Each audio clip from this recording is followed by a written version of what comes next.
Alok ji, how are you doing? कैसे हैं? It's very nice to talk to you, Geetika. I am doing well. I hope you're good too. We are good too. Thank you so much. I'm going to restrain myself from calling you Alok ji because I'm so used to calling you calling you like that. We Yep. haven't had a conversation in a studio setup in a very long time, but I have been keeping a tab on your social media platforms, and Okay. I'm very curious to know about your new project, Healthy Food Blog. How did that come up, and who's the best cook at home? No competition. It's cooperation. um, we just cook differently, and Arun Pravat looks after breakfast and lunch, and I make coffee and dinner. But your food blogs are very interesting. Where are you getting the ideas? Is that from your childhood? I know you're from Kanpur, right? Yeah, that's right. Yeah. Well, some years ago, when um, I was diagnosed with diabetes type 2, um, we did some research and found that the best way to deal with diabetes, even more important than medication, is food. And we followed some really good research by a number of doctors, cardiologists, diabetes specialists, and it was clear that there were things that we had to cut out completely, like oil, dairy, cheese, butter, milk, yogurt. The things that we Um, all Indians cannot that's right. miss in our mealtime, Sugar, right? no frying Hmm. um, in oil. Of course, meat, fish, eggs, all of that. Um, so we decided, both of us, to follow a new routine, except that we were determined to eat the foods that we like. Hmm. And the challenge was to figure out how to make them without these ingredients. So Hmm. basically, it has been a process of experimentation and using our my creativity and imagination. I still remember all the good things that my dadi used to make, and I try to make them, except that I make them my way. That is so And nice. uh, they turned out so good that I thought, why not share it with other people? It is And so that's nice how of I you to started. share those recipes. Really, really love them. Some I have to try some of them at home. Okay, Um, I want you to take us back in time. I know you arrived in Canada in 1971, that's right. um, August 71. August 1971. So you will have to go back in time and make us live the day you arrived. What was on your mind for the first few weeks? Well, I think we arrived, we spent a week in Europe. We had some really good friends in Netherlands. So from in those days, there was no direct flight to Canada from India. So, and we flew by what used to be called BOAC, now called British Airways, Hmm. from Delhi to London. And then from London, we went to Netherlands, Amsterdam, spent a week there, and then back to London and London to Toronto. We were here, we came as students. So the University of Toronto used to have a good reception service. They would pick you up at the airport Oh, and wow. bring you from the airport to the university campus, International Student Center. Was that And true for all students arriving? all students That's who good. were attending U of T, Acha. Okay. University of Toronto. We were fortunate in that we had been connected with a very wonderful family here, the Khannas, and they came and picked us up and took us to their house. So, the first week was good in that sense that we were not alone, and Hmm. we had a family that showed us around, um, helped us get familiar with the place. And then another friend, Mr. Puri, he has passed away now, Chaman Puri, he helped us find accommodation, our own um, place in a rooming house. So there were Um, people who were happy to help People newcomers. were happy to help, So my question to and you is, sorry, yeah, I'm cutting you, Alokji. that's okay. My question to you is, I'm wondering, did you do any research before applying for student visa or coming here? I'm sure there was no Google and networking platforms or dedicated No, job hunting organizations in those days. that's right. There was not much research. Um, we had picked Canada. I mean, I was admitted to a university in the USA, and my wife Arun Prabha was admitted to University of Toronto. Um, I was teaching in Delhi University in a college at that time, and my PhD supervisor, Dr. Sharma, had done his PhD from University of Toronto, and Dr. Sharma then left Delhi, came back to Canada as a professor. He advised us to pick Canada as opposed to the US. Hmm. So we Why had do you some, think he advised that? Were there some stark differences? well, first of all, he had had a very good experience when he did his PhD. He thought the place was more friendly, Hmm. and there were similarities in the education system. Hmm. Um, there was more personal attention. He spoke well of Canada. It wasn't our initial experience when we arrived. But anyway, and the only other thing was that I went to the library, and either, I think it was either Life or Time, they used to have these big books about different countries and places. So we read about Canada and Toronto in one of those Lifetime publications, which described Toronto as a very kind of dull um, Victorian city. Hmm. So, and of course, cold. While on the social side, we found people like the Khannas and the Puris who took care of us and helped Hmm. us. Adjusting to the university was not easy. Hmm. In those days, degrees from India were not properly assessed or evaluated. So even though I had a master's degree from India, I was teaching in a college of Delhi University. Arun Prabha was teaching in a university also, was almost finishing her PhD. Basically, the university here said you have to do undergraduate courses Ouch. before you can do graduate work. So I did not go to University of Toronto.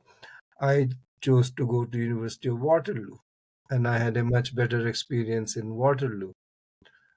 Hmm. And but Arun Prabha had to fight really hard for her qualifications to be accepted. And some of the behavior of the um, English department officials was actually quite racist, and which is ironic because later on they became good friends, and in fact, one of them became her PhD supervisor, even, and we remained friends for a long time. But not initially, not the first week or 2 weeks Hmm. when she was trying to um, get settled Yeah. as a student. And we seriously considered going back to India Oh my. Okay. in that first month. Um, but we decided to stick it out. We spoke to Dr. Sharma again. We spoke to the officials at the Canadian Bureau of International Education in Ottawa. And on their advice, we said, okay, we'll give it a try. I didn't have any such problem in Waterloo, ironically. It was a newer university Hmm. with a younger faculty, and they were much more open to uh, my experience, my background, and so on. Well, we are so happy. Persistence and hard work and not giving up. Alokji, we would have missed having you in Toronto. You've done such amazing things here. So, Yeah, fast forward. yeah. How do you think what you faced compares to what new immigrants are dealing with now? I mean, times are different. Economically, it's a tougher time than when we came. Things were much cheaper then. Housing was, we could rent a place in a house for less than $100 a month. Was Uh, it St. Paul's? Here in Toronto. Because I'm Um, asking because I know, I think you have been at St. Paul's for almost like 3 decades and more now. oh yeah, no, this was in the East End, in the Danforth and Pape area. So, for Um, people who don't know what I'm talking about or what we are referring to here, St. Paul's, can you explain what did it look like when you moved there? Uh, yeah. and that was like 35, 38 years back? Well, yeah, we have been in this house that we are currently living in for almost 30 years. But before this, we lived south of here. Okay. This area is called Toronto St. Paul's Riding, which is the electoral boundary. Yes. But the neighborhood is called St. Clair and Bathurst. Okay. How Some has it changed in 30 years for you? Well, in 30 years, the residential streets are more or less the same, although some old houses are now being torn up and rebuilt. Like our house is now almost 140 years old. Oh, wow. So these are Interesting. old properties Mm-hmm. um, on the more expensive side, not when Mm-hmm. we bought, but now. Mm-hmm. And it's a very good part of the city. It's surrounded by ravines and parks and so on. I was just Um, going to say, are there some interesting features of this neighborhood that yes, you have yeah. had About long association with, or you miss? They're no more there. Yeah. Well, I mean, one side of the neighborhood, like the main street, St. Clair, is now changing rapidly. The old properties are being demolished and big condos are being built. Hmm. So, but the residential side, where we live, is more or less the same, unchanged. And about 5 minutes from our house, there's one of the biggest ravines in the city. It's called Cedar Vale Ravine, Hmm. which is very beautiful to go walking, taking children. There's a cricket ground there. People on weekends, people come and play cricket there. There's a dog park, so a lot of people bring their dogs. So it's a very green neighborhood, and the houses have very big backyard gardens and so on. And it is about 15 to 20 minutes from downtown city. So we are in the I city, but not in the dense, crowded part of the city. I was going to ask you, was this an intentional move in this neighborhood because you or Arun have never owned a car? Is that true? I read it on somewhere on Google Yes, searching about you. Is that yeah, true? it is absolutely true.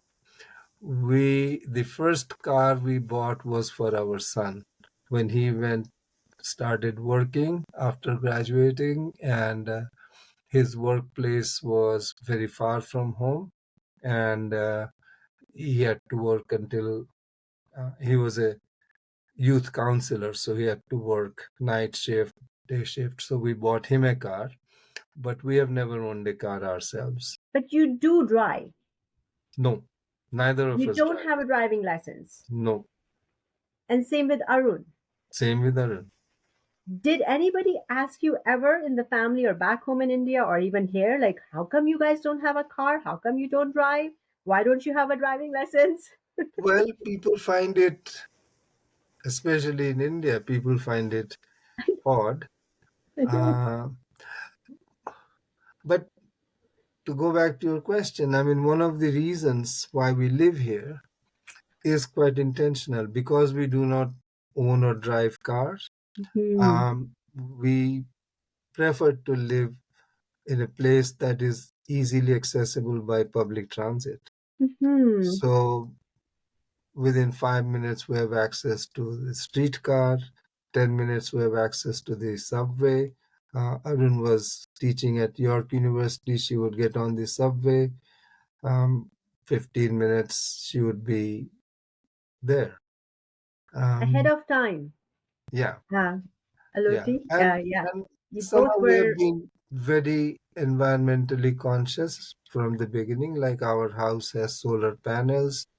We do not use a big water tank. We have um, time of use water heating system, solar panels, green, um, um, a I lot of wish we all greenery in the think the house. same way. I wish we can all think the same way. Yeah, Um, you are best known in Toronto for your role at Toronto Police Services Board. And if yeah, I'm not wrong, you are still the second longest serving chair of that that's board, correct. That's correct? correct.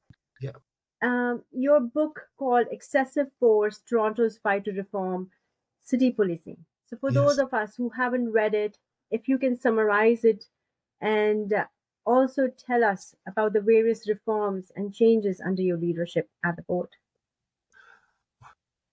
Well, it was a rather profound experience trying to change uh, policing in the city. As you know, Toronto Police is Canada's largest municipal police force, next Mm-hmm, only to the RCMP and the OPP in mm-hmm, size and budget. Um, it's also one of the oldest police services in the country, in North America. So it has some very fixed habits and culture, um, which is hard to break. Uh, and so when I became chair of the Police Services Board in 2005, actually mid 2004, acting chair, and then in 2005 I became chair. Um, there were a lot of complaints among the um, community about how the police officers, the police service were treating um, women, treating um, black and other minorities, treating poor people. And in the media, there was a lot of controversy about what was called racial profiling, differential treatment of people, use of excessive force. And so in the book, I use force in more than one way. As I say right in the beginning, force is not only what comes out of the barrel of a gun. There can be other types of forces also: intimidation, bullying, psychological detention, union power. All of those are uses of force. So, my first goal was to deal with this pattern of behavior. And I started a project in collaboration with the Human Rights Commission and the Chief of Police to take a look at all the policies and practices and training of the Toronto Police. It was a 2 3 year project and identify the ways in which those were barriers to equal treatment, both within the organization for those who worked for us and in the interactions with the public. Based on that, we started to make changes in training, better training. I involved members of the community in advisory committees to look at, for example, training in how police officers investigate complaints or allegations of sexual harassment. It was done very badly before. We changed it. Anti-racism training we introduced, human rights training, so that policing is provided in a framework of respect for human rights and charter rights of people. Um, so that was one, and that work still continues uh, because you're always hiring new people, and you Yeah. have to have continuous education to make sure that it's not one shot. The other big issue was cost of policing, um, because police, as you know, in Canada, is funded out of property tax. And property tax is a finite source of revenue. You Yeah. can't keep increasing it. Yeah. And yet the city performs or provides other important services that are just as important for quality of life. For example, parks and recreation, social services, public health, and so on. Uh, you need them as much as you need policing, Yes. and you can't use police as an alternative to those. But if police cost keeps going up, then the city doesn't have enough money to properly fund childcare, all of those services. So um, I began to think about how to control the cost of policing.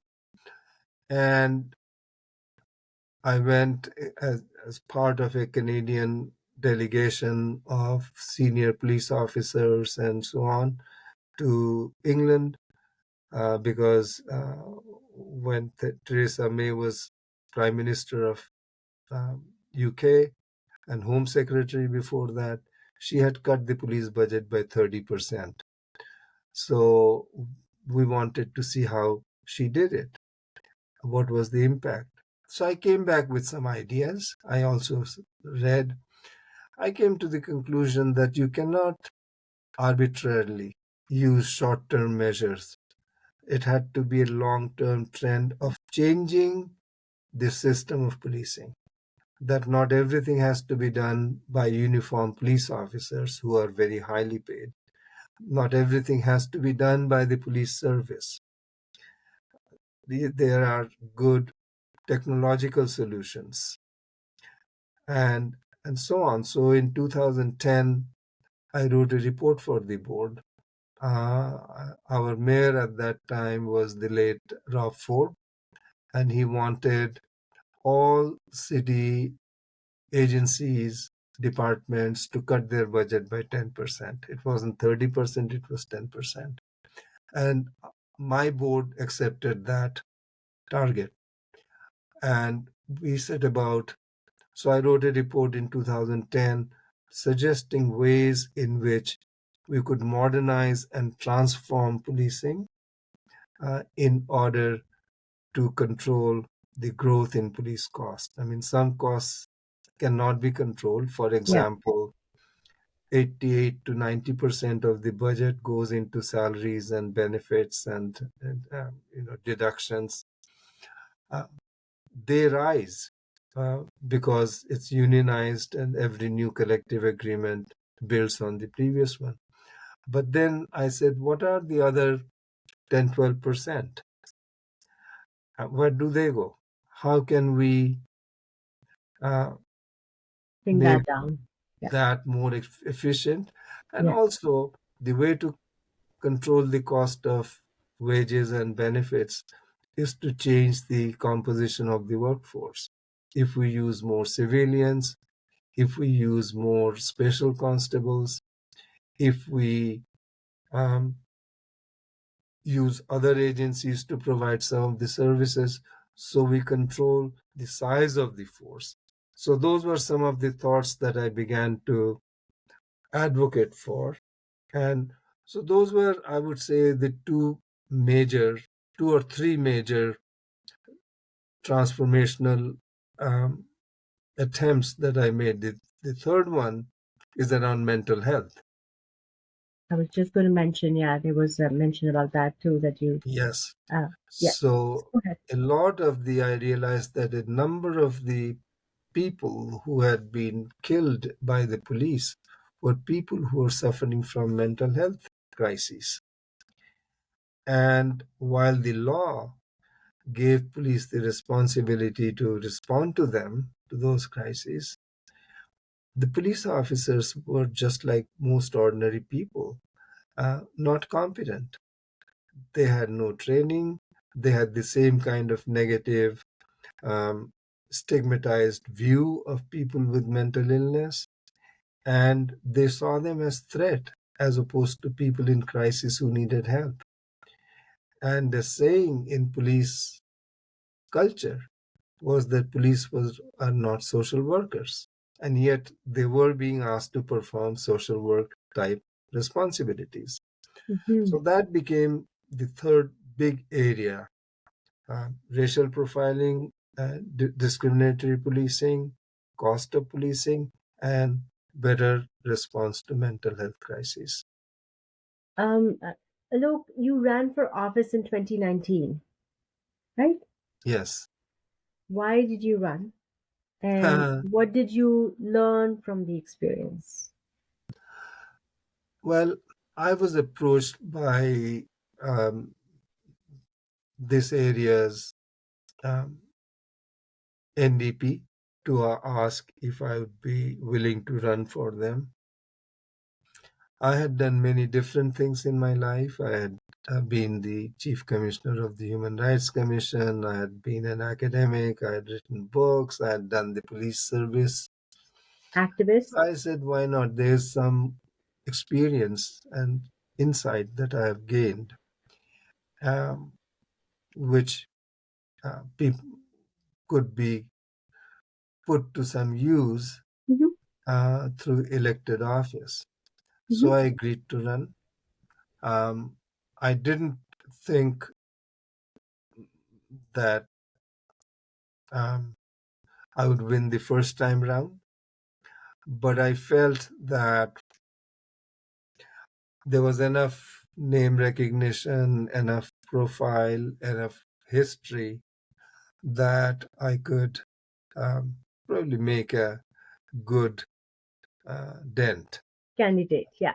Yeah. Alok, I want people who are listening to you right now to understand, and perhaps for the first time here, when I say, what did you learn from the experience?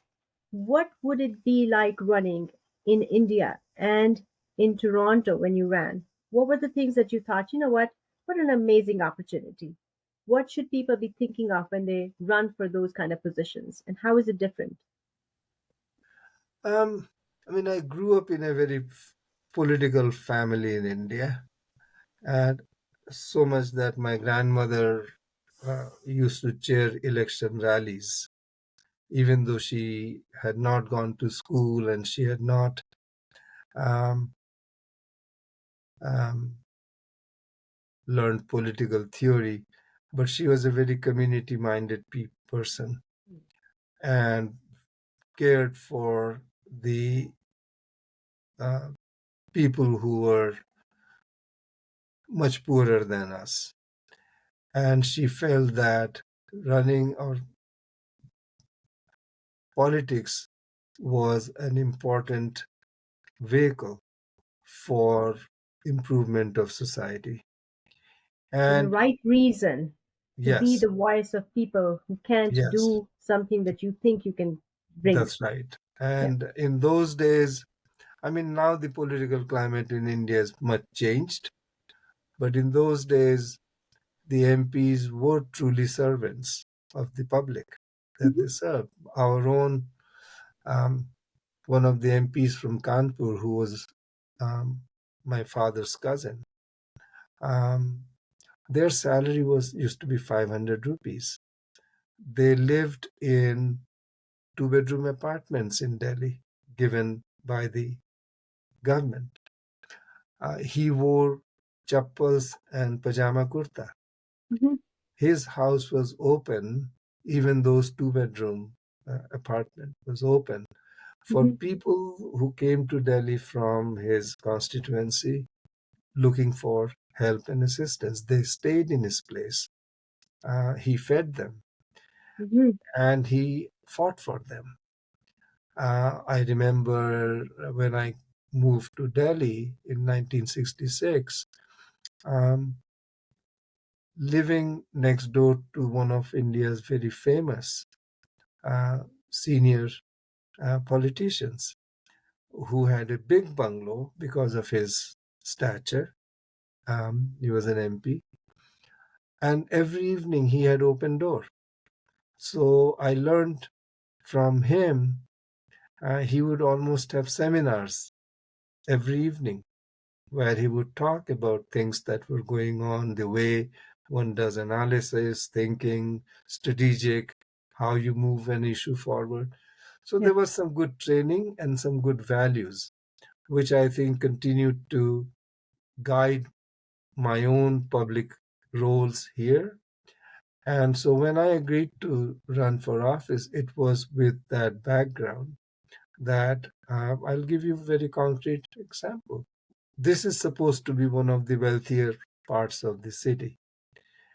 And yet, what people do not realize is that this area has the second largest number of people in rental accommodation. They are not homeowners. And the majority of them are poor people. Many of them live in old rundown buildings. I went door to door and talked to them. And the idea of a national housing, I mean, today we are talking about housing, but 4 or 5 years ago, that's what they talked about. We need federal government to develop a national housing strategy. I found families, single mom with 4 children, living in one bedroom and paying $1,500, $2,000, which left them $300, $400 for food and Yeah, clothing. there are things that province needs to look into to That's right. help with And this and my housing other crisis. big Yeah. concern is around the environment and climate change. Yeah. Um, Look, I wish I could continue talking to you about so many other things. We have so much to learn from people like you. Yeah. But I'm running out of time. So I'm going to wrap up our interview with my last question.